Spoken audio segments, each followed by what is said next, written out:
pag sinabing hari ng kalsada, ano ngayon?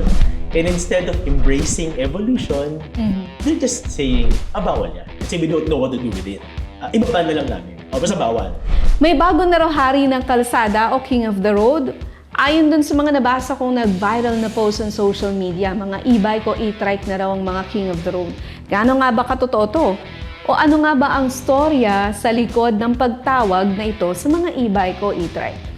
Kinausap natin si Alt Mobility co-founder Ira Cruz para alamin ang kanyang thoughts tungkol dito sa bagong bansag sa e-bike o sa e-trike.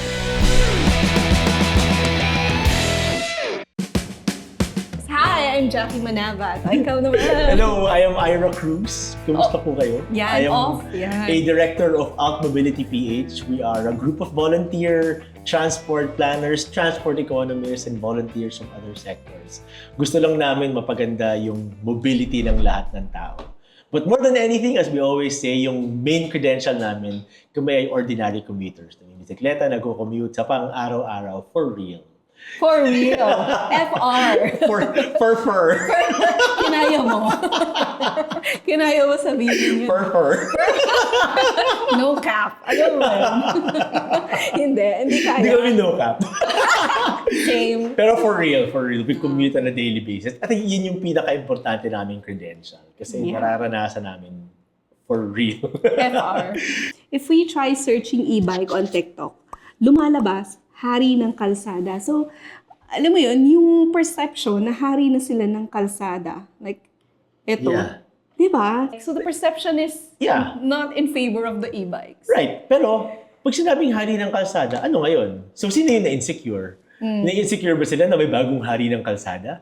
I mean, That's a good point. so, sino yung dating hari ng kalsada na na-insecure ngayon? Ano ngayong hari ng kalsada yung E-bike. e-trikes? I mean, that means somebody else wants to be king of the road. I mean, ano yung problema, di ba? And the way that we always frame this is that, una-una, I mean, if you look at all the modes of transportation, beginning from the most vulnerable, una-una paglalakad. Walang bangketa, di ba? What could otherwise be walkable isn't walkable. Kung kaya nagta-tricycle pa yung mga tao, ganyan. Tapos may mga policy pa na bawal tumawid, kailangan umakyat sa footbridge.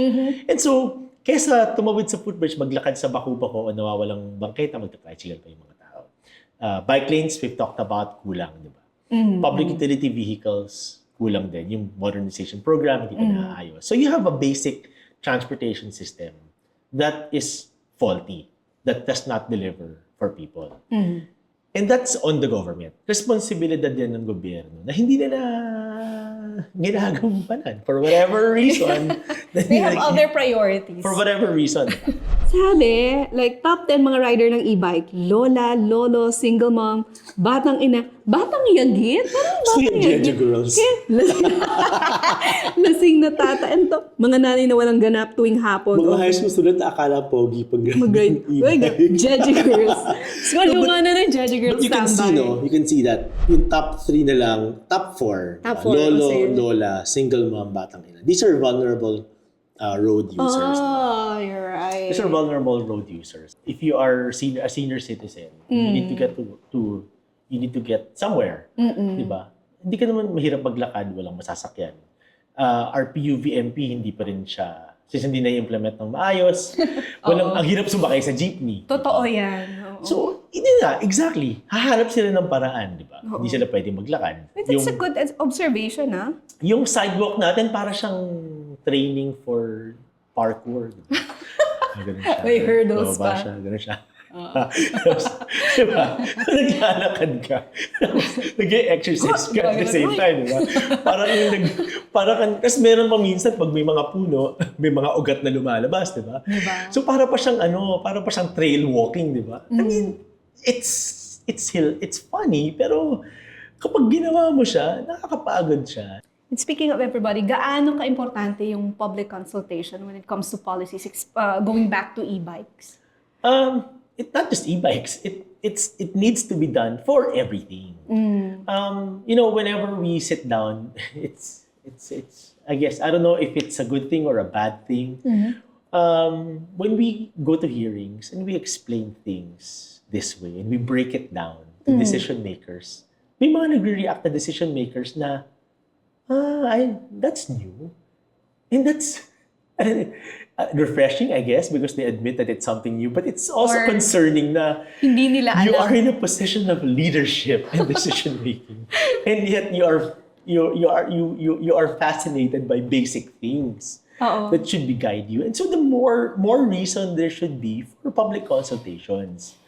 But also, public consultations should also be done at a time when it's convenient for people to attend. Yeah. Parang Most kulang kasi tayo ng ganyan, no? Most of the time, ginagawa ang public hearings Wednesday or Thursday, 10 a.m. Yun yung mga oras ng ano, di ba? Whereas, no one ever, sir, pwede ba ako mag-VL? A-attend ako ng public hearing eh. Oo nga, no? Wala Kasi naman ganun. I've been covering transport. Oo. Parang more than a decade na yata ako nagsusulat ng transport. Public consultation is done on a weekday. Yeah. In the morning. Yes. And yung public consultation, whenever I go there, are yung mga kakilala lang nila. Correct. Because it's for compliance. Kailangan mag-public consultation. There is something wrong So with for that. members of civil society, Oo. kami yung nagli-leave. Kami yung nagli-leave para umattend. Oh my God. But thank God also for work from home arrangements, it allows us to work from the public hearing. Pero effort talaga siya. Sinasabi ng MMDA, road hazard ang mga e-trikes. Kasi mabagal. But that is such a that's so contrary to the concept of road safety. Yung road safety, di ba? Kailangan may speed limit. The faster your speed is, the more severe the crash is. And yet, they're saying, itong mababagal na to, a threat sa kalsada. So, bakit siya naging threat? Yung bagal naman niya. So, obviously, ang pinaprioritize na yung public transportation because the metric of MMDA remains to be car-oriented. Kasi pag nagre-report sila ng accomplishment, quote-unquote, sa EDSA, kasi nasabi nila, ang bilis ng takbo sa EDSA, umaabot na ngayon ng 40 to 60 kilometers per hour, Yes, di ba? yes. Yun yung metric nila. This concept of level of service, yan yung tinatawag na LOS, no? Yung ginagamit ng DPWH, based on their guidelines, isang outdated metric na siya. Kasi ang minimeasure niya, car speed, hindi dami ng tao na napagsisilbihan ng isang kalsada. I agree with you with that. Yun yung problema doon. Ngayon, again, since mabait ako today, in all fairness to DPWH, their hands are tied. Kasi yun yung guidelines na sinusunod lamang nila. Oo, na nakapasok lang sa mandate nila. Oo. Ngayon kaya yung mag-usapan, dapat palitan yung metrics. At ang basis nila is a viral video na kumakalat. At ang sinasabi ngayon ng MMDA, kasi nasa 556 na ang cases, baka tumaas pa. If you compare it with the cars. Ito rin yung problema. Kapag nagkaroon ng road crash, sabihin natin, example, binangga ng kotse yung e-trike. Ang gagawin ng MMDA, itatala nila yan bilang road crash involving e-trikes. So, kapag naglabas sila ng report, 556. Diba? But what is the context of the 556? Ano yung circumstance of each accident? Saan siya nangyari? Ano yung cause of accident? Who is at fault? May konteksto ba sila? And I have a hunch na wala silang konteksto kung ano yung 556 na yan. Sino ba yung may kasalanan? Majority ba dyan ang may kasalanan kotse? Majority ba dyan ang may kasalanan faulty road design? But no eh. Anong nangyari? Sinimplify nila na, 556. Kasalanan nila lahat ng e-trikes. I-ban natin sila. Kasi mabagal sila. Siguro yung last question ko sa'yo. Now that the policy is there, ano sa tingin mo mangyayari? Grabe.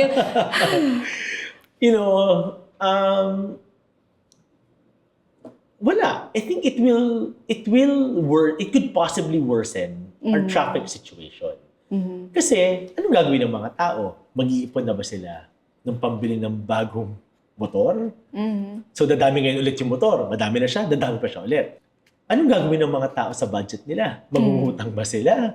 Pambili ng bagong motor? And to think as it is, hindi ready ang MMDA to accommodate motorcycles on the road. Diba? Itong mga to, these are, transportation, aside from it being a response of government, of faulty transportation system, this is no different from evolution of transportation. Diba? Noong una, kabayo, diba? Tapos nag-evolve siya to cars. Diba? Tapos nag-evolve siya to motorcycles. It evolves. Government, in their response, seems unable to know how to adjust to evolution in transportation. And instead of embracing evolution, they're just saying, bawal yan. Kasi we don't know what to do with it. Oh, yun. I think that encapsulates everything. Oo. We don't know what to do with it. So, ibaban na lang namin. Basta bawal. We're gonna ban it. Kasi we don't know what to do with it.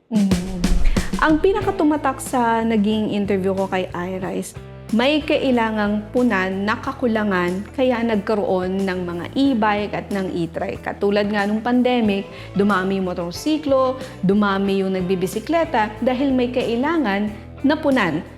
Kaya ang magandang susunod na usapin ay kailangan na ba natin ng infrastruktura para bigyang halaga o bigyang prioridad yung alternatibong transportasyon tulad ng e-bike at ng e-trike. So, mainit na debate pa yan sa social media. At yung panayam ko kay Ira ay bahagi yan ng mas mahabang podcast ko na aabangan ninyo, Reimagining the World, Interviews with Jackie Manabat.